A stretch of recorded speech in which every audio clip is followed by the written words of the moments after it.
Well, good afternoon, everybody. I hope you're doing okay in your households. It is a bad flu year, which has made its way through the McNeely household with reckless abandon this week. So hopefully you all feel okay and are surviving.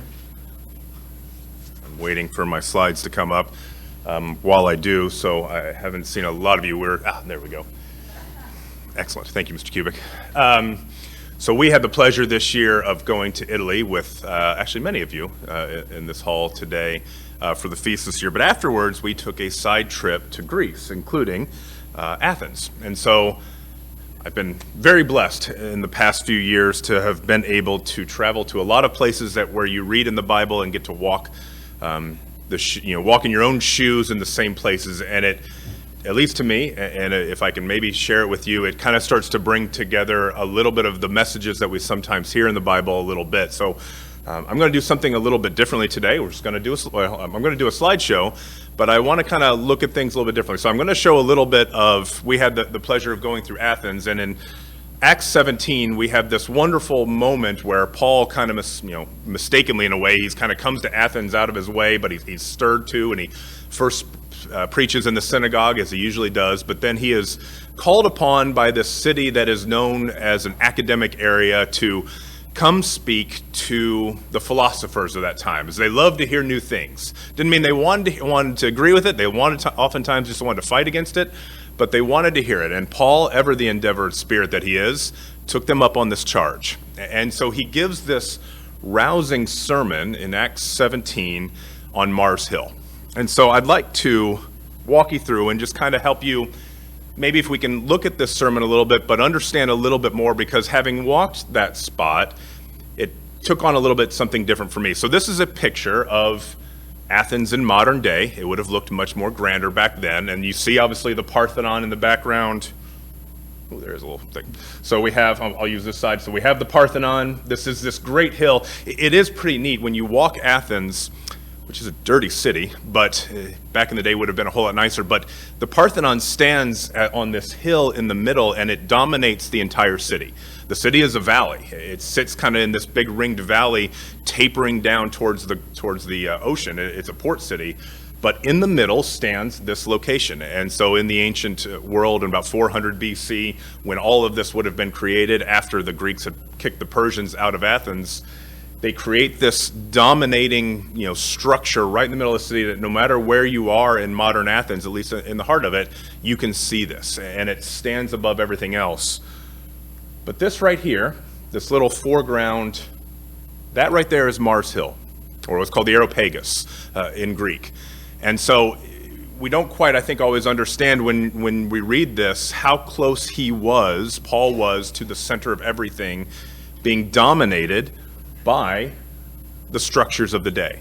This great Parthenon, which was dedicated to the god Athena, who was the patron saint of Athens. Athens is named after Athena. And this whole area was littered and covered with statues, with structures and churches, all dominated by these pagan gods. So this is a picture right here standing on Mars Hill, and this is what you see. This is how close you are looking up. Now the Parthenon, because of the angle, would have come up a little bit higher here. This tower to the left was a Roman god. When Paul would have been preaching, a Roman god or would have been set out there. This little part right here to the side, this was also another temple to Athena. All these temples to all these Greek gods that he would have had in his background when he's preaching to these people. This is a view right here if you're standing coming out of the steps of the Parthenon looking down at Mars Hill. So it's just a kind of the reverse view, how close it is. You can see the people standing there. That this is how close and how dominated as it sits down below. I tried to, so that picture on the right there is that same picture I showed you previously, but a little bit of on the left here. So you would see this tower right here with a Roman god sitting on top. From side to side. Here is the Temple of Athena sitting to the side. This tower above, so not only we think so much about the Parthenon in modern day, but this structure to Athena, which sat outside of the Parthenon, was so tall it dominated even the Parthenon. And it could be seen in the harbor, which is 4 miles away, out at sea even farther. So when you would come into the city of Athens, this is what you'd see, this great, huge bronze statue to Athena as a warrior princess. Sounds like Xena, but it's Athena. Standing there with her spear in hand. This dominated, and that everybody worshipped her to a degree. So you can kind of see a little bit of what it would have looked like in its heyday. And here's our intrepid explorer standing on Mars Hill, looking very, very, very good. So I'm gonna, and silly. My daughter took that picture and she really hated it.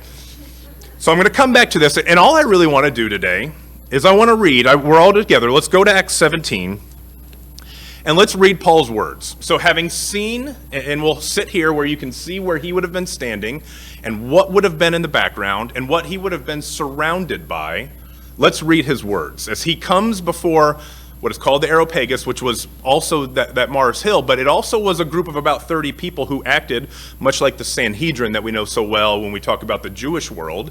This was a court. This was a court that dealt with homicides, that dealt with moral depravity.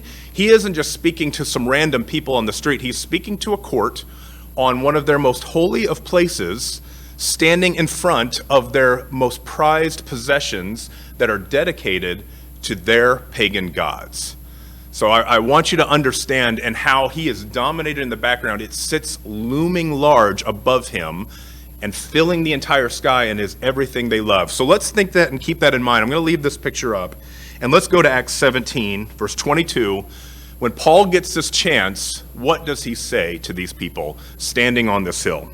It says, "Then Paul stood in the midst of the Areopagus and said, 'Men of Athens, I perceive that in all things you are religious.'" It's pretty obvious. Look at all the churches that are around them and how big they built them. A little bit of a side note, by the way, this entire area was not built with slaves. It is the only ancient large structure. We talk about the pyramids, we talk about the Colosseum in Rome, we talk about all these great structures through ancient world. They were always built with slaves except this. This was built by the people. Over 10 years they built this whole structure, but they did it without slave labor. They did it where the people themselves built it with wages, but out of their own graces. They loved this. They were proud of this. Going on to verse 23, it says, For as I was passing through and considering the objects of your worship, I even found an altar with the inscription, To the unknown God.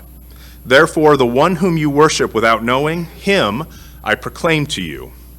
God, who made the world and everything in it, since he is Lord of heaven and earth, does not dwell in temples made with hands, as he stands there at this spot, surrounded by some of the largest, greatest temples ever made by hands, that would have rivaled even the great one in Jerusalem.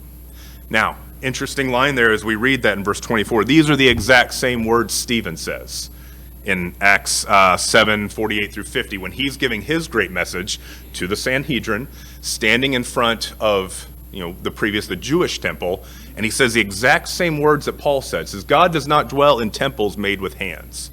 And what happened to Stephen? We know how that went. We know how that message would have gone through, and most likely Paul was there, remember, too. He would have probably been there when Stephen gave that message, and now he is echoing and using the same language Stephen did to a group of people who probably would have been just as distraught, if you will, with the words that he's saying. This is a bold statement, standing on this hill, to use the same language to a man who got killed for what he said, saying the same words. I think that really kind of resonates a little bit when you see how dangerous this could have been. And he says that same thing to him. Yes, you might have made these. You might have made them willingly. It was your hands maybe that made this. But that's not where God dwells. That tall statue that's standing is not God. Verse 25, nor is he worshipped with his hands as though he needed anything, since he gives to all life and breath and all things. And he has made from one blood every nation of men to dwell on the face of the earth, and has determined their pre-appointed times and the boundaries of their dwellings, so that they should seek the Lord in the hope that they might grope for him and find him, though he is not far from each one of us. That language Paul uses there is actually very intriguing. When you look at it in the Greek, when he's talking about groping, it literally means to search in the dark. like you can't see. You walk down, I walked into my basement the other night, and I forgot to turn the light on, and my basement's pretty dark, and I'm groping around with my hands, not trying to figure out where I am to make sure I don't run into anything. That's the language that Paul's using here is, you may be surrounded by all these buildings, but you're groping around like you can't even see. It doesn't matter how big you build the statue to Athena, or how big you make your Parthenon, or the steps that lead up to it, you can't see. And you're groping around as one who is walking in the dark, trying to find this unknown God of which you don't know, of who Paul now is preaching to them. So he's using this imagery of darkness and inability to see while he's standing in an area dominated where you couldn't help but see anything but this. Verse 28 and says, "And for him we live and move and have our being. And also some of your own poets have said, for we are also his offspring." He's actually quoting a Cretan poet from the land of Crete, Minoan at the time. So Paul's a little bit preaching to them of where they're at. This sermon often gets kind of highlighted as Paul is going to them in their own place and trying to meet them where they are and then take them to that next step. And he's even utilizing their own literature here, quoting a local Greek poet in this spot. It says, "Therefore, since we are the offspring of God, we ought not to think that the divine nature is like gold or silver or stone, something shaped by art and man's devisings." Once again, coming back to standing in front of a structure that they would be so proud of that they created and fashioned with their own hands, that would have been adorned and shone with such pretty jewelry. "Truly, these things of ignorance God overlooked, but now commands all men everywhere to repent." Now he comes back, much like Stephen did, as he kind of circled around talking in his great message when he gives to the people in Acts 7. Paul's doing the same theory. He comes back, in taking them where they are, but telling them why it's not quite as important, but hits them with, now is the time. You've been groping around. You think you've had your gods, but now it's time to repent, because he has appointed a day on which he will judge the world in righteousness by the man, capital M, the God who came, the Son of God who came, whom he has ordained. He has given assurance to all of this by raising him from the dead. Remember, he's preaching to them about this unknown God, which already existed, who came. And it says, "And when they heard all this about the resurrection of the dead, some mocked, while others said, 'We will hear you again on this matter.' And Paul departed," and it goes on to list a few people who were actually converted. So the ending is different than what happened to Stephen, isn't it? He's allowed to leave. There's a little bit more tolerance, if you will, among these people. And they were intrigued by it, and they did invite him up here to preach to him. But it's an interesting where I think this is a powerful message when you realize the situation that he would have been in. This isn't just a town square, which could be dangerous in its own right, but where he is indicting them for their greatest structure standing right behind them and in the midst of it, and then coming down at the end and hitting them with, you can't grope around in the darkness anymore and think you're saved by these great structures behind you. God does not live there. God has come, God has died for you, and God has been resurrected in his Son and now come for us. So Paul really is hitting them, I think, with three big messages here. First, he said God is not made. All their gods that sit around them, surrounded, were made. They created and fashioned and built them from their hands. That's not the God who created the universe. That is not the God who created mankind. God is not made. He is the maker. He is the one who created. He is not formed by human hands, much to what they had surrounded themselves with. He also was telling them that despite their buildings, despite their temples, their grandiosity and the beauty of which it would have had, it is a gorgeous structure. That man is still in the dark, no matter how big you build your statue, or how big you build your Parthenon or your temples, you still can't see. You will never build something large enough to help you understand it. Only you can find God, and the time of reaching around in the darkness is over. And the true God has come as unknown to them, but now is the time to find it, because the days of groping are done, this third point, because Christ has come. Christ had redeemed them. Christ had come and been a sacrificial lamb for them and has been raised for the dead. And because of that, like we read about in Acts 2 and 3, because that has happened, now for you, the time has come to repent, is what he's telling them.